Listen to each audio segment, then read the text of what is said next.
Hello friends, আমি সুস্মিতা বং blogger Susmita চ্যানেলে তোমাদের সবাইকে স্বাগত জানাই। আমি তো তোমাদের সাথে অনেক রকম মাছের রেসিপি শেয়ার করেছি, কিন্তু আজকের একটু অন্যরকম রেসিপি শেয়ার করব। রেসিপিটি হলো ট্যাংরা মাছের তেল ঝাল। এমন কিছুই লাগে না, বাড়িতে যা যা উপকরণ লাগে সেই সমস্ত কিছু উপকরণ দিয়ে এই রেসিপিটা তৈরি করেছি। তবে কিন্তু আমি গ্যারান্টি দিয়ে বলতে পারি এই রান্নাটা জাস্ট অসাধারণ খেতে লাগে। অবশ্যই তোমরা কিন্তু বাড়িতে ট্রাই করবে, খেয়ে বলবে কেমন হয়েছে। আর ভিডিওটা তো অবশ্যই তোমাদের ভালো লাগবে এটুকুও বলতে পারি। তার জন্য তো আমি তোমাদের কাছ থেকে আশাও করতে পারি যে একটু লাইক কমেন্ট শেয়ার করে দেওয়ার জন্য। আর নতুন কেউ দেখে থাকলে চ্যানেলটাকে সাবস্ক্রাইব করে দিও। এখানে দেখো ধনেপাতা কুচি নিয়ে নিয়েছি, কালো জিরে, শুকনো লঙ্কা, আদা, জিরে, কাঁচা লঙ্কা, রসুন, পেঁয়াজ, এটাকে পেস্ট বানিয়ে নেব। আর রান্নার জন্য তো লাগছে সর্ষের তেল, আর লাগছে টমেটো কুচি। সবার আগে তো তোমাদের দেখিয়ে দিয়েছি, মাছগুলো ভালোভাবে ধুয়ে নিয়েছি। তার মধ্যে দিয়ে দিলাম হলুদের গুঁড়ো, আর সাথে দিয়ে দিলাম সামান্য একটুখানি লবণ। এই সমস্ত মশলাটা কিন্তু ভালোভাবে মাখিয়ে নেব।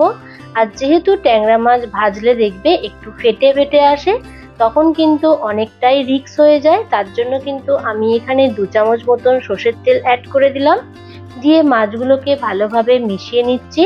এরকম ভাবে কিন্তু তোমরা অবশ্যই মাছটা ভাজবে, তাহলে কিন্তু আর কোনোভাবেই ভয় থাকবে না। এখানে দেখো আমি সর্ষের তেল দিয়ে দিয়েছি প্যানের মধ্যে। আর তোমরা নিশ্চয়ই লক্ষ্য করেছো এখানে তেল কিন্তু আমি সামান্য পরিমাণ দিয়েছি। তবে কিন্তু যেসব মাছের আর কি আঁশ থাকে না, সেই সব মাছ ভাজার সময় কোনোভাবেই তেল বেশি দিয়ে কখনোই ভাজবে না। সব সময় চেষ্টা করবে আঁচ কমিয়ে দিয়ে আর তেল কম দিয়ে ভাজার। আমি এখানে কিন্তু লো ফ্লেম করে সমস্ত মাছগুলোকে এপিট ওপিট করে ভালোভাবে ভেজে নিয়েছি। মাছ ভাজা হয়ে যাবার পর মাছগুলোকে একে একে তুলে নিলাম। আমি এখানে কিন্তু সমস্ত মাছ ভাজা দেখাইনি, তোমাদের সাথে 4টে মাছ ভাজা শেয়ার করলাম। তারপরে বাকি তেলটা এখানে দিয়ে দিলাম। তেলটা হালকা গরম হয়ে আসলে ফোড়নে ব্যবহার করলাম কালো জিরে আর 2টো শুকনো লঙ্কা। কালো জিরে আর শুকনো লঙ্কা থেকে একটা সুগন্ধ বার হলে এখানে কিন্তু দিয়ে দেব টমেটো কুচি। আমি এখানে 2টো ছোট ছোট সাইজের টমেটো কেটে দিয়েছি। আর এখানে তোমরা লক্ষ্য করেছো টমেটোগুলো কিন্তু আমি খুব ছোট ছোট করে কাটিনি, আর দানাগুলোকে আমি বের করে দিয়েছি। যেহেতু টমেটোর দানা থাকলে ইউরিক অ্যাসিড যাদের থাকে তাদের একটু প্রবলেম হতে পারে, ওই জন্য আমি কিন্তু দানাগুলোকে বার করে দিয়ে রান্না করছি। তোমরা মনে করলে দানা না বের করেও রান্না করতে পারো। আর টমেটোটা যেহেতু একটু শক্ত শক্ত ছিল, তাই জন্য দেখো আমি এখানে ঢাকাও দিয়ে দিয়েছিলাম। ঢাকা খুলে নিয়ে লবণ আর চিনি অ্যাড করে দিলাম। এখানে লবণটা দিয়েছি যাতে টমেটোটা হালকা নরম হয়ে আসে, আর চিনিটা অ্যাড করেছি। এই সময় চিনি দিলে কিন্তু তরকারির রঙটা খুব সুন্দর আসে, তাই জন্য। তারপরে নাড়াচাড়া করে নেওয়ার পর আবারও ঢাকা দিয়ে দিলাম।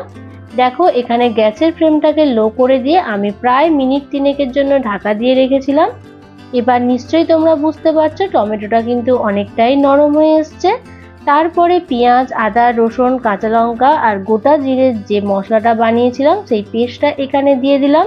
এই পেস্টটা দিয়ে ভালোভাবে এখানে কষিয়ে নিতে হবে, মশলা যাতে জ্বলে না যায়। তার জন্য কিন্তু আমি এখানে গ্যাসের ফ্লেমটাকে লো করে দিয়ে মশলাটাকে প্রায় অনেকক্ষণ ধরে কিন্তু কষাচ্ছি। আর যেহেতু রসুনের একটা কাঁচা গন্ধ থাকে, রসুনের কাঁচা গন্ধ যতক্ষণ না যাবে ততক্ষণ কিন্তু মশলাটা কষিয়ে নিতে হবে।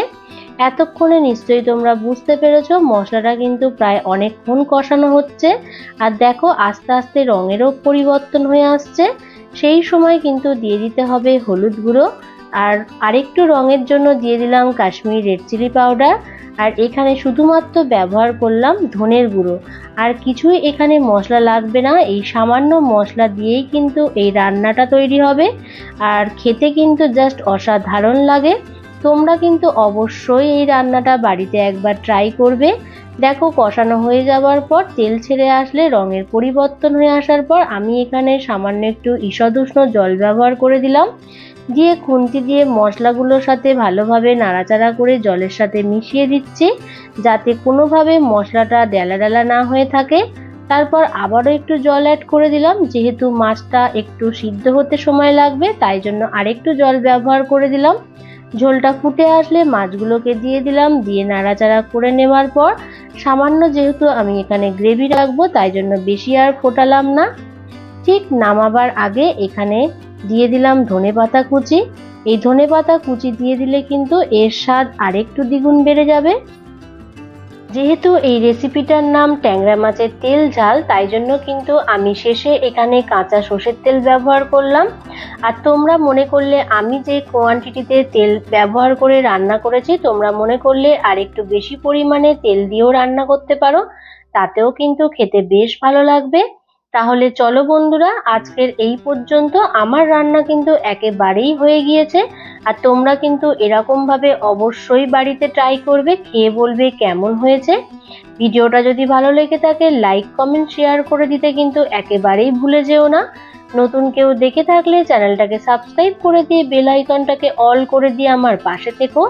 আরো যদি কিছু জানার থাকে তাহলে অবশ্যই কমেন্ট করে বলবে, আমি যথাসাধ্য উত্তর দেওয়ার চেষ্টা করব। এভাবেই তোমরা আমার পাশে থেকো। তাহলে চলো বন্ধুরা, আজকের এই পর্যন্ত। আবার দেখা হচ্ছে নেক্সট কোনো রেসিপি নিয়ে। তোমরা ভালো থেকো, সুস্থ থেকো, টাটা।